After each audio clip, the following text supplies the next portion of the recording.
Hello everyone, welcome to my YouTube channel S G classes. आज के class हम लोग देखेंगे जो हमारा एल्जेब्रिक एक्सप्रेशन है वो आर एस अग्रवाल का जितना भी सोल्यूशन है मैंने उसका पार्ट 1 और 2 दोनों दे दिया है। आप जाकर के देख सकते हो डिस्क्रिप्शन में भी और हमारे चैनल में भी।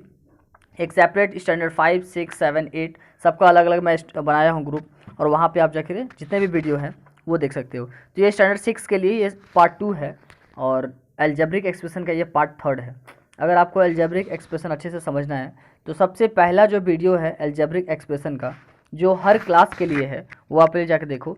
उसके बाद स्टैंडर्ड 6 के लिए मैंने पार्ट 1 एक पहले से ही वीडियो अपलोड किया हुआ है, तो वहाँ पे आप जाके देखोगे। उसके बाद ये पार्ट 2 है आपका, उसको देखोगे। तो पिछले पार्ट में हम लोग बेसिक चीज़ जान रहे थे पार्ट 1 में। इस पार्ट में हम लोग जानेंगे कि जो एल्जेब्रिक एक्सप्रेशन है उसमें जो मोनोमियल है, बाइनोमियल, ट्राइनोमियल और फिर जितने भी ऐड सब्ट्रैक्ट है, फिर कोएफिशिएंट है, कांस्टेंट है, वेरिएबल है, ये सारी चीज़ें हम लोग जानेंगे। तो चलिए स्टार्ट करते हैं हमारा आज का वीडियो। तो सबसे पहले जो बेसिक चीज़ है मैं उसको बताता हूँ कि जो दो वर्ड है वो एक कांस्टेंट और एक वेरिएबल। कांस्टेंट और वेरिएबल क्या होता है? कांस्टेंट दैट मीन्स कि वैसा नंबर जिसका वैल्यू कभी चेंज ना हो, फिक्स हो, जिसका वैल्यू आई मीन कि 1, 2, 3, 4 से लेके 100, 1000, लैक्स, तो ये जितने भी वैल्यूज़ हैं ये अगर कहीं पे 4 लिखे हुए हैं तो उसके वैल्यू 4 ही होते हैं, वहाँ पे 5 नहीं हो जाता है। या कहीं 100 लिखा हुआ है तो वो कभी भी 500 नहीं होता, वो 100 ही होता है। दैट मीन्स ये कॉन्स्टेंट है, ये कभी चेंज नहीं होता है। बट वेरिएबल जो वेरी करते हैं, जो चेंज होते हैं, जैसे ए, बी या X, Y, Z, that means कि ए से लेकर के जेड तक के जितने भी डिजिट्स हैं ये सारे जो हैं वेरिएबल्स हैं। इन सब के वैल्यू कभी एक्स का वैल्यू 2 आएगा, कभी एक्स का वैल्यू 3, कभी 1, कभी 5, तो फिक्स नहीं होता है। तो ये वेरिएबल इसको बोलते हैं हम लोग। तो ये है डिफरेंस कांस्टेंट और वेरिएबल का। तो जब हम कांस्टेंट और वेरिएबल दोनों को एक साथ मिक्स करके लिखते हैं तो इसी को कहते हैं हम लोग algebraic expression. Algebraic expression is made up from the constant and variable both. चलो उसके बाद हम लोग आगे देखते हैं कि कुछ वर्ड है हमारे पास जो क्या है कि एल्जेब्रिक एक्सप्रेशन को हम लोग कितने टाइप्स में डिफ्रेंशिएट कर सकते हैं। तो पहला जो हमारे पास है वो है मोनोमियल, दूसरा जो है बाइनोमियल, तीसरा ट्राइनोमियल। ये मैंने सबसे पहला वीडियो जो है एल्जेब्रिक एक्सप्रेशन जो सबको पढ़ना है उसमें मैंने बता दिया है, तो आप लोग वहाँ से इसको देख सकते हो। मैं फिर भी इसको रिपीट में शॉर्ट टर्म में मैं बता दे रहा हूँ कि वैसा टर्म जिस वैसा नंबर्स या डिजिट्स, वैसे मोनोमियल्स जिनमें सिर्फ एक टर्म होता है, जैसे 3x, सिर्फ इसमें 3x है और ये किसी के साथ किसी भी साइन के द्वारा जुड़ा हुआ नहीं है, या फिर 5xyz, ये एक ही टर्म है। अब कन्फ्यूज़न हो रहा होगा इसमें कि एक्स वाई जेड तो एक साथ है, फिर कैसे हम लोग इसको सॉरी एक्स वाई अलग अलग चीज़ है तो हम लोग इसको कैसे बोल रहे हैं कि एक ही टर्म है। तो देखो बाइनोमियल किसको बोलते हैं कि जब 3x को 5y के साथ ऐड कर देंगे या फिर सब्ट्रैक्ट कर देंगे तो ये जो होगा ये हमारा बाइनोमियल। क्यों? क्योंकि यहाँ दोनों टर्म अलग अलग हो गया, एक साइन के थ्रू दोनों जुड़ा हुआ है। या फिर हम लोग बोल सकते हैं कि 5xyz माइनस 3y, तो ये दोनों अलग अलग टर्म है, तो ये बाइनोमियल हो गया। दो टर्म हो गए हमारा बाइनोमियल, ठीक है। उसका ट्राइनोमियल, तीन term, 3x plus 5y plus 2z, तो ये तीन टर्म हो गया। तो ये तीन टर्म को हम लोग ट्राइनोमियल बोलते हैं। इस तरह से क्वाड्रिनोमियल हो गया और फिर पोलिनोमियल हो गया। तो इस तरह का हम लोग पहचान सकते हैं कि कौन मोनोमियल है, बाइनोमियल है, ट्राइनोमियल है। ये सब आप अच्छे से देखोगे ताकि जो एक्सरसाइज क्वेश्चन है उसमें ये सब डिटेक्ट करने के लिए दिया हुआ है कि आपको पहचानना है कि कौन सा मोनोमियल है, बाइनोमियल है, ट्राइनोमियल है, ये सब हम लोग को पहचानना है। अब दो वर्ड एक रह गया है, एक है कि लाइक टर्म। लाइक टर्म किसको बोलते हैं? देखोगे लाइक टर्म क्या है कि लाइक और अनलाइक मीन्स आपको पहले से पता है कि जो एक जैसा होता है। दैट मीन्स कि मान लो यहाँ पे 3x है, एक में 5xy है, एक में 3xy है और एक 9z है। तो इसमें लाइक टर्म कौन सा है? तो देखोगे 5xy और 3xy, ये दोनों xy वाला पार्ट है, तो ये दोनों लाइक टर्म है। और ये जो x है और ये z है ये मैच नहीं करता है। अब आप बोलोगे कि सर ये x है और ये xy, इसमें भी तो x है तो ये मैच करे, नहीं। जब तक पूरा डिजिट एग्जैक्ट मैच नहीं करता है तब तक आपको नहीं बोलना है कि वो एक जैसा है। तो ये हमारा लाइक फ्रैक्शन हो गया। लाइक फ्रैक्शन देखोगे। उसके बाद अनलाइक फ्रैक्शन में देखोगे कि अनलाइक फ्रैक्शन क्या होता है कि अनलाइक में जैसे 3x हो गया, 5z हो गया, ये x वाला पार्ट है, ये z वाला पार्ट है, तो दोनों अलग अलग है, इसीलिए इसको अनलाइक फ्रैक्शन बोलते हैं। तो आगे देखोगे लाइक और अनलाइक के बाद लास्ट हमारे पास जो बच गया है वो है कि वैल्यू निकालना। हम लोग कैसे वैल्यू निकालेंगे कोएफिशिएंट का। तो कोएफिशिएंट जो वर्ड होता है कोएफिशिएंट, ये क्या होता है कोएफिशिएंट। तो कोएफिशिएंट जो होता है किसी भी नंबर के साथ वो क्या मल्टीप्लाई है, उस डिजिट के साथ कौन सा नंबर मल्टीप्लाई है, वो हमारा कोएफिशिएंट कहलाता है। जैसे सपोज दैट 2xy, तो इसमें पूछेंगे कि हमारा y का कोएफिशिएंट क्या है। तो y किसके साथ मल्टीप्लाई है, 2x के साथ। तो y को छोड़ के बाकी जितना डिजिट बचेगा वो उसका कोएफिशिएंट होगा। अगर पूछा जाए कि मान लो 3x² y z है और पूछा जाए z का क्या कोएफिशिएंट है, तो इसको छोड़ करके बाकी जितना भी डिजिट बचा है ये सब इसका कोएफिशिएंट हो जाएगा। ऐसा नहीं कि सिर्फ लास्ट वाला पूछेगा, फर्स्ट वाला भी पूछ सकता है। ऐसे क्वेश्चन हो सकता है 3x² yz पूछेगा y का क्या कोएफिशिएंट है, तो y को छोड़ करके क्या बचा हुआ है 3x²z, तो ये जो है इसका कोएफिशिएंट है। ये तो कोएफिशिएंट हो गया, ठीक है। अगर ऐसा पूछेगा तो कोएफिशिएंट में ऐसा लिखोगे। लेकिन एक और पूछता है कि न्यूमेरिकल कोएफिशिएंट क्या होता है, कि न्यूमेरिकल कोएफिशिएंट हम लोग किसको बोलते हैं। तो न्यूमेरिकल कोएफिशिएंट का मतलब होता है नंबर। न्यूमेरिकल कोएफिशिएंट का मतलब नंबर, जैसे 3x² yz², तो इसमें न्यूमेरिकल कोएफिशिएंट पूछ रहा है, तो न्यूमेरिकल कोएफिशिएंट नंबर यानी 3 इसका न्यूमेरिकल कोएफिशिएंट है।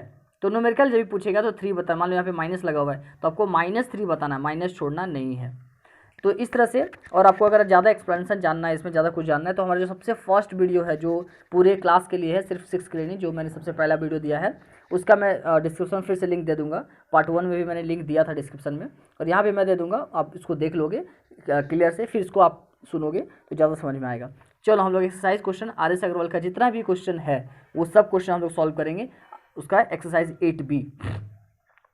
तो देखेंगे हम लोग क्वेश्चन क्या है। ए का वैल्यू 2 दिया हुआ और बी का वैल्यू 3। तो वैल्यू क्या है, मतलब कि जहाँ जहाँ ए होगा वहाँ 2 रखेंगे और जहाँ जहाँ बी होगा वहाँ 3 रखेंगे।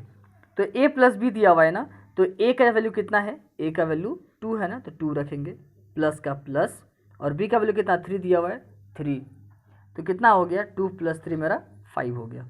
नेक्स्ट क्वेश्चन है a² + ab ना, a² + ab।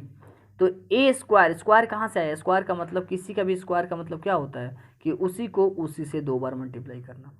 तो क्या होगा ए का वैल्यू कितना है 2 ना, तो 2 × 2 2 बार मल्टीप्लाई करना है, प्लस a × b, ए का वैल्यू कितना है 2, b का वैल्यू कितना है 3, कितना हो जाएगा 2 × 2 = 4 प्लस 2 × 3 = 6, ऐड करेंगे ये 10 हमारा आंसर।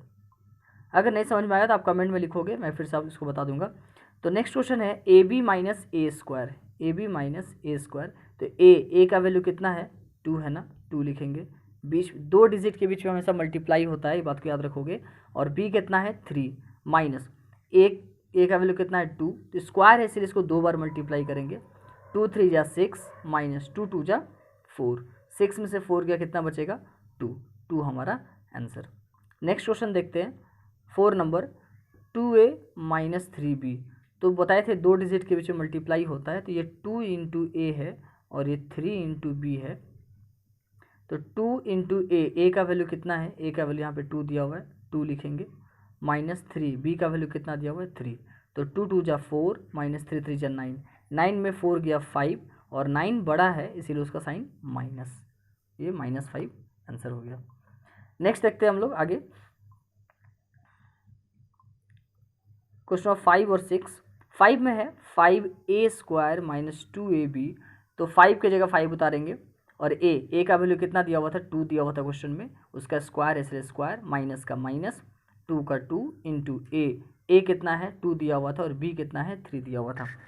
तो 5 × 2 का स्क्वायर, दैट मीन्स कि 2 को 2 से मल्टीप्लाई करना, तो 2 × 2 = 4, 2 × 2 = 4, 4 × 3 = 12, तो 12 आ गया। 5 × 4 = 20 और -12 कितना आ जाएगा 8 इसका राइट आंसर। नेक्स्ट क्वेश्चन है a³ - b³।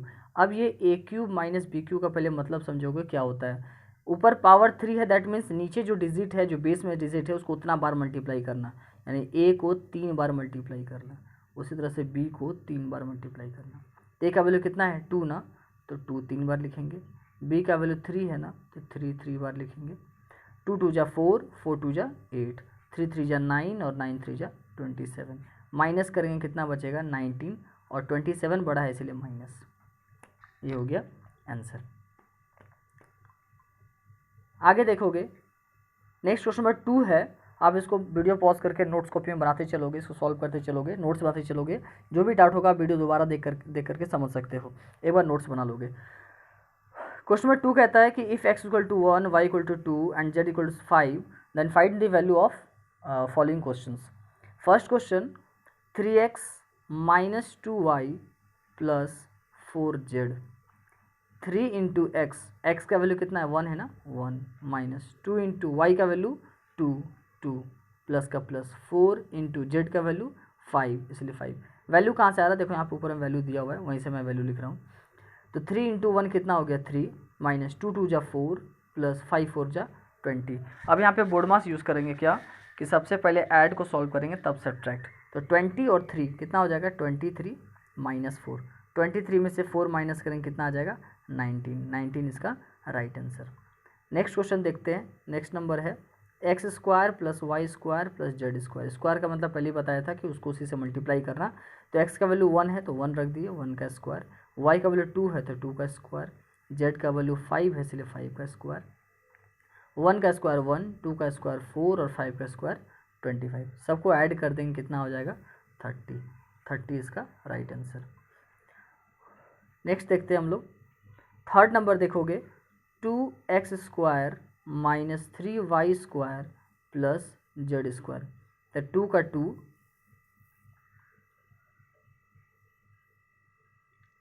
2 एक्स स्क्वायर है तो 2 का एक्स का वैल्यू कितना था 2 ना, सॉरी एक्स का वैल्यू कितना था आई थिंक 1 था। एक बार देख लेते हैं एक्स का वैल्यू क्या था। हाँ एक्स 1 है, वाई 2 है, जेड 5 है। तो कितना हो जाएगा 2x square minus 3y square plus Z square. 2 into X का वैल्यू 1 था तो 1 का स्क्वायर माइनस 3, वाई का वैल्यू 2 था तो 2 का स्क्वायर प्लस जेड का वैल्यू 5 था तो 5 का स्क्वायर। 2 इंटू 1 का स्क्वायर 1, 3 इंटू 2 का स्क्वायर कितना होगा 2 2 जा 4, 5 का स्क्वायर कितना होगा 5 5 जा 25, 2 1 जा 2, 3 4 जा 12 प्लस 25। तो पहले प्लस प्लस को सॉल्व करेंगे कितना हो जाएगा 27 माइनस 12, माइनस करेंगे कितना आ जाएगा 15 इसका राइट आंसर। नेक्स्ट क्वेश्चन है हमारे पास, वो है 5 नंबर है 2x square Y minus 5y Z plus X Y square. तो 2 इंटू एक्स का वैल्यू 1 था, 1 का स्क्वायर, वाई का वैल्यू 2 था इंटू 2 माइनस 5, यहाँ से हम क्वेश्चन उतार रहे हैं 5 इंटू वाई का वैल्यू कितना है, वाई का वैल्यू 2 इंटू जेड का वैल्यू 5 प्लस एक्स का वैल्यू 1 और वाई का स्क्वायर है तो 2 था, वाई का वैल्यू 2 का स्क्वायर। तो देखेंगे 1 का स्क्वायर तो 1 होता है और 1 इंटू 2 कितना हो गया 2 और यहाँ पे इंटू 2 बचा हुआ है माइनस 5 इंटू 10 इंटू 5 कितना हो गया 5 2 जा 10 2 5 जा 50 और ये 2 का स्क्वायर 4 और 4 इंटू 1 4, यहाँ पे 2 2 जा 4 माइनस 50 प्लस 4। तो पहले प्लस प्लस को सॉल्व करेंगे 4 4 8 और माइनस 50 सॉल्व करेंगे माइनस 42 इसका आंसर। 6 नंबर लास्ट क्वेश्चन में देखेंगे। 6 नंबर जो है वो है X cube minus Y cube minus Z cube. तो कुछ नहीं, एक्स का वैल्यू 1 है तो 1 का क्यूब, वाई का वैल्यू 2 है तो 2 का क्यूब और जेड का वैल्यू 5 है तो 5 का क्यूब। क्यूब मतलब उसको 3 बार मल्टीप्लाई करना, 2 हम 3 बार मल्टीप्लाई करेंगे और 5 भी 3 बार मल्टीप्लाई करेंगे। 1 को कितनों बार मल्टीप्लाई करें हमेशा 1 ही देगा। 2 2 जा 4, 4 2 जा 8 माइनस 5 5 जा 25, 25 5 जा 125। चलो तो प्लस तो यहाँ है नहीं माइनस है, तो पहले इन दोनों को एक जैसा है तो एक जगह कर लेंगे। तो माइनस माइनस क्या होता है प्लस, तो दोनों को ऐड करेंगे तो कितना हो जाएगा 133 1 माइनस करेंगे 132 और ये बड़ा है 133 इसलिए उसका साइन माइनस। ये हो गया हमारा आंसर। और किसी भी तरह कोई भी दिक्कत होगा तो आप कमेंट बॉक्स में लिख सकते हो, मैं उसको फिर से बता दूंगा आप लोग को। अगला क्वेश्चन हमारे पास है कि P का वैल्यू, Q का वैल्यू और R का वैल्यू दिया हुआ है और हमको उस सबका पूरा का वैल्यू निकालना है। तो जिस तरह से हम लोग क्वेश्चन नंबर 2 बनाए हैं सेम उसी तरह उसका वैल्यू रखते जाना। मैं 1 2 बता देता हूँ, जो हार्ड है मैं उसको बताता हूँ, ठीक है। तो P का वैल्यू -2, Q का वैल्यू -1 और R का वैल्यू 3। तो देखोगे मैं क्वेश्चन नंबर आप लोग को बता देता हूँ 4 नंबर जो ज़्यादा हार्ड है।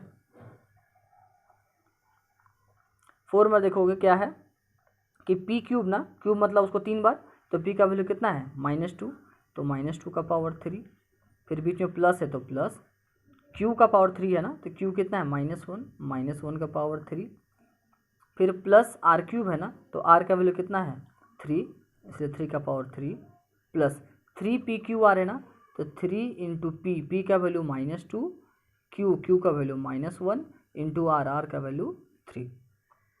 तो ये पावर 3 क्या बताता है कि -2 को 3 बार मल्टीप्लाई करना है। तो अगर हम -2 को 3 बार मल्टीप्लाई करते हैं तो 2 2 जा 4 और 4 2 जा 8 तो आ गया। और ये जो 3 साइन है minus minus plus, plus minus minus, यानी -8 आया हमारे पास, तो -8 वहाँ पे लिखेंगे। ये आ गया -8 हमारे पास। उसी तरह से 1 को 3 बार करेंगे तो 1 को कितनों बार करें 1 ही देगा, और माइनस को 3 बार मल्टीप्लाई करेंगे तो माइनस देगा। उस तरह से 3 को 3 टाइम्स करेंगे, यानी 3 इंटू 3, तो 3 3 जा 9, 9 3 जा 27, तो यहाँ आ जाएगा 27। इसको पहले इरेज कर लेते हैं, यहाँ पे प्लस 27 आ गया। उस तरह से इसको सॉल्व करेंगे तो ये प्लस और ये ब्रैकेट वाला माइनस, प्लस माइनस माइनस, 3 2 जा 6 और 6 3 जा 18 आ गया। चलो, तो ये प्लस वाला पार्ट है, इसको पहले हम लिख देते हैं 27, और जितना माइनस वाला पार्ट है उसको ऐड कर लेते थे, -8 -1 -9 और -18 -27, माइनस करेंगे कितना हो जाएगा 0, 0 इसका आंसर। इस तरह से सब में आप वैल्यू पुट करके इसको बना लोगे, और जो कोई भी क्वेश्चन ऐसा है जिसमें दिक्कत होता है तो आप कमेंट करके पूछ सकते हो। देखो लास्ट क्वेश्चन आई थॉट कि आपको लास्ट क्वेश्चन में दिक्कत हो रहा होगा। देखो मैं इसको बताता हूँ कैसे लिखा हुआ है। वो p का पावर 4 है, प्लस q का पावर 4 है, और माइनस r का पावर 4 है। तो बस और कुछ करना नहीं है, p का वैल्यू यहाँ रख देना है, p का वैल्यू कितना था वहाँ पे आप वैल्यू रख दोगे, q का वैल्यू जो है यहाँ रख दोगे।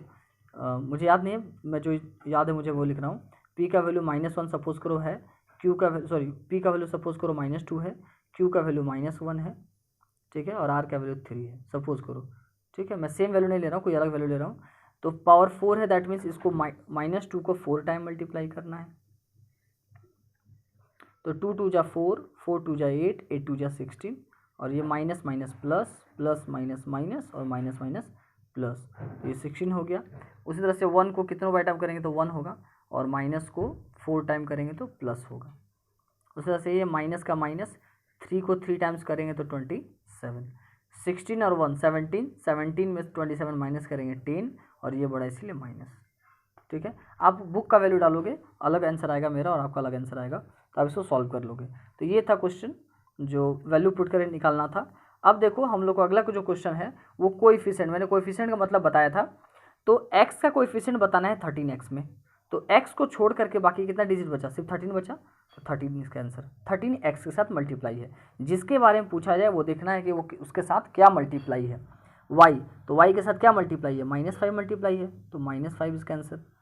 a के साथ क्या मल्टीप्लाई है, तो a को छोड़ के क्या क्या बचा, 6b बचा ना, 6b इसका आंसर। z, तो z को छोड़ के और क्या बच रहा है, -7x, तो -7x इसका आंसर होगा। p, तो p को छोड़ के क्या बच रहा है, -2, q और r, तीनों बच रहा, वो इसका आंसर। वाई स्क्वायर, तो वाई स्क्वायर को छोड़ के क्या बच रहा है, 8 बच रहा है, x बच रहा है, z बच रहा है, तो ये इसका आंसर। एक्स क्यूब में एक्स क्यूब दोनों सेम है, तो वहाँ देखना है कि उसके आगे कुछ नहीं है तो 1 है, तो 1 इसका आंसर। तो इस तरह से ये हमारा हो गया कोएफिशिएंट वाला। बस उसके साथ क्या मल्टीप्लाई है वो देखना है और वो लिख देना है। लेकिन जब पूछेगा न्यूमेरिकल कोएफिशिएंट, तो न्यूमेरिकल कोएफिशिएंट मतलब कि उसका नंबर बताना है, कौन सा डिजिट है। तो ये ए बी के आगे कुछ नहीं तो 1 है ना, तो इसका न्यूमेरिकल वैल्यू 1 हो गया। बी सी के आगे 6 है ना, तो -6 है, तो माइनस को बताना है, -6 इसका न्यूमेरिकल कोएफिशिएंट हो गया। एक्स वाई जेड के आगे न्यूमेरिकल वैल्यू क्या है, 7, तो 7 इसका आंसर हो गया।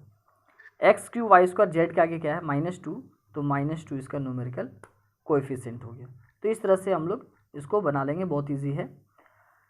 अब है कांस्टेंट टर्म, तो कांस्टेंट टर्म मैंने स्टार्टिंग में ही बताया था वीडियो में कि कांस्टेंट टर्म किसको बोलते हैं, जिसमें कोई भी एक्स वाई जेड ना हो, कोई भी ए बी सी डी ना हो, सिंपल नंबर, जो नंबर होता है 1 2 3 5 7 8 100, वो सबको कांस्टेंट टर्म बोलते हैं, जिसका वैल्यू फिक्स नहीं होता है। तो यहाँ कांस्टेंट टर्म कौन है, यहाँ पे कांस्टेंट टर्म 8 है, 8 के साथ कुछ भी एक्स नहीं लगा हुआ था, 8 इसका कांस्टेंट टर्म। यहाँ -9 है तो -9 कांस्टेंट टर्म।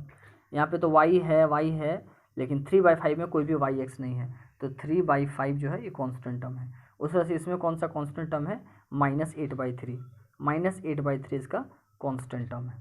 इस तरह से आप अपना नोट्स बना लोगे, लिखते जाओगे, तो ये है हमारा नेक्स्ट है मोनोमियल, बाइनोमियल और ट्राइनोमियल बताना है। तो मैंने पहली वीडियो में बताया था कि मोनोमियल जिसमें एक टर्म हो, बाइनोमियल जिसमें दो टर्म हो, ट्राइनोमियल जिसमें तीन टर्म हो। तो इसमें देखो कोई भी प्लस या माइनस का साइन बीच में नहीं ना है। आप बोलोगे आगे है सर, आगे नहीं, हमको डिजिट के बीच में देखना है कि डिजिट के बीच में नहीं ना है, तो नहीं है, यानी ये एक टर्म है, यानी ये मोनोमियल है। और एक टर्म कौन है, ये भी एक टर्म है, ये भी मोनोमियल है। और एक टर्म कहाँ है, ये भी एक टर्म है। ये क्या लिखा हुआ है, x⁵ लिखा हुआ है, तो ये भी एक टर्म है, ये भी हमारा मोनोमियल है। अब हम लोग आगे देखते हैं मोनोमियल में कौन है, और मोनोमियल कोई नहीं है। अब बाइनोमियल में हम लोग देखते हैं बाइनोमियल कौन सा है। तो बाइनोमियल मीन्स दो, तो दो कौन सा है, किसमें है दो, देखो यहाँ तक तो कहीं दो दिख नहीं रहा है। इसमें कितना है, इसमें तो एक हो गया, ये हाँ ये दो है, 5 और प्लस एक ही साइन है ना, और कहीं तो बीच में साइन नहीं है, तो ये दोनों दो टर्म हो गया। उसी तरह से यहाँ पे तो सिर्फ मोनोमियल हो गया, ये दो, 1 2 3, तो ये ट्राइनोमियल हो गया। ये 1 2 3 ये ट्राइनोमियल हो गया। ये तो सिर्फ एक है, मोनोमियल हो गया। ये 1 2 3 4, तो क्वाड्रिनोमियल जिसको बोलते हैं वो हो गया। ये नहीं सॉरी, इसमें कोई कांस्टेंट नहीं है, देखो यहाँ पे कांस्टेंट टर्म है, ठीक है।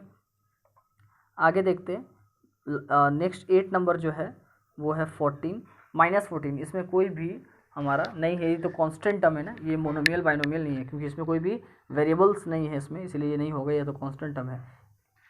उसके बाद ये 2x + 1 ये 2 है, तो ये हमारा बाइनोमियल हो गया। Right all the terms of the algebraic expression, जितने भी टर्म है एल्जेब्रिक एक्सप्रेशन के उसको हम लोग को लिखना है।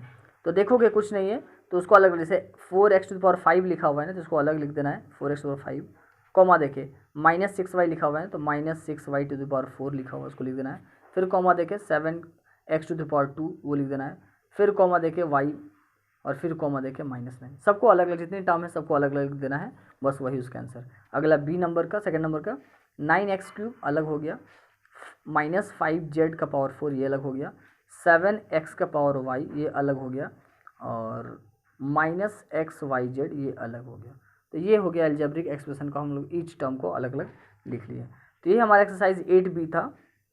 8B का लास्ट क्वेश्चन 9 नंबर बचा हुआ है, बस देखो इसमें लाइक टर्म को पहचाना। तो मैंने पहले बताया था कि लाइक टर्म कौन सा है, जिसका पूरा वैल्यू जो है मैच करना चाहिए, जो वेरिएबल वाला वैल्यू है पूरा मैच करना चाहिए। तो ये देखो ये a² है, ये b² है, दोनों मैच तो नहीं कर रहा है। ये a² है, तो ये a² दोनों का वेरिएबल मैच कर रहा है। और यहाँ पे a है, ये मैच नहीं कर रहा है, ये c² ये भी मैच नहीं कर रहा है। दैट मीन्स कि a² और -2a² दोनों ये मैच कर रहा है, तो ये दोनों लाइक टर्म हो गया। उस तरह से 3x और कहीं x है, नहीं वो नहीं मैच नहीं कर रहा है। xy और कहीं है, नहीं मैच कर रहा है। yz और यहाँ भी yz, तो ये दोनों मैच कर रहा है। तो -yz और 1/2yz ये दोनों मैच कर रहा है, ये दोनों लाइक टर्म हो गया। उस तरह से -2xy², ये x² ये दोनों तो मैच नहीं कर रहा है। ये y² ये भी मैच नहीं कर रहा है, और ये y²x है, देखो यहाँ पे y² और x, यहाँ भी y² और x, तो ये दोनों मैच कर रहा है। तो 5y² और -2xy² ये दोनों मैच कर रहा है। वैसे ये ABC AB²C, ये AC B², तो देखो यहाँ पे A है, B² है, C है, यहाँ भी A है, B² है और C है, तो ये दोनों मैच कर रहा है, हम लोग लिख सकते हैं इसको। तो ये हमारा आंसर हो गया। और भी कुछ मैच कर रहा है क्या, यहाँ पे C² AB है, कहीं C² है क्या, नहीं C² नहीं है। यहाँ पे A² है, A² कहीं पे है क्या, नहीं है। यहाँ पे B² है, B² कहीं है, B² यहाँ पे, तो ये और ये तीनों मैच कर रहा है, ये इसका लाइक टर्म हो गया। तो ये था हमारा आज का वीडियो। जो आपको अगर पसंद आया तो लाइक शेयर सब्सक्राइब सब कुछ जरूर करें, और अपने फ्रेंड को शेयर करें ये। और हम लोग अगले वीडियो में इसको, जो अगला एक्सरसाइज है इसका, वो हम लोग कंप्लीट करेंगे। तो ये जो एक्सरसाइज था हमारा वो 8B था, सिर्फ 8B का जो जितने भी क्वेश्चन थे हम लोग इसको कंप्लीट कर लिए हैं, ठीक है। अब हमारे पास जो नेक्स्ट एक्सरसाइज है वो है 8D, ये 8C था, 8D बचा हुआ है। तो 8C और 8D का जो वीडियो है मैं अगले वीडियो में डाल दूंगा। ये 8A हम लोग कंप्लीट कर लिए हैं। स्टैंडर्ड 6 का जो एल्जेब्रिक एक्सप्रेशन है उसको हम लोग अच्छे से कंप्लीट कर लिए। चलिए हम लोग नेक्स्ट वीडियो में मिलते हैं। Thank you everyone.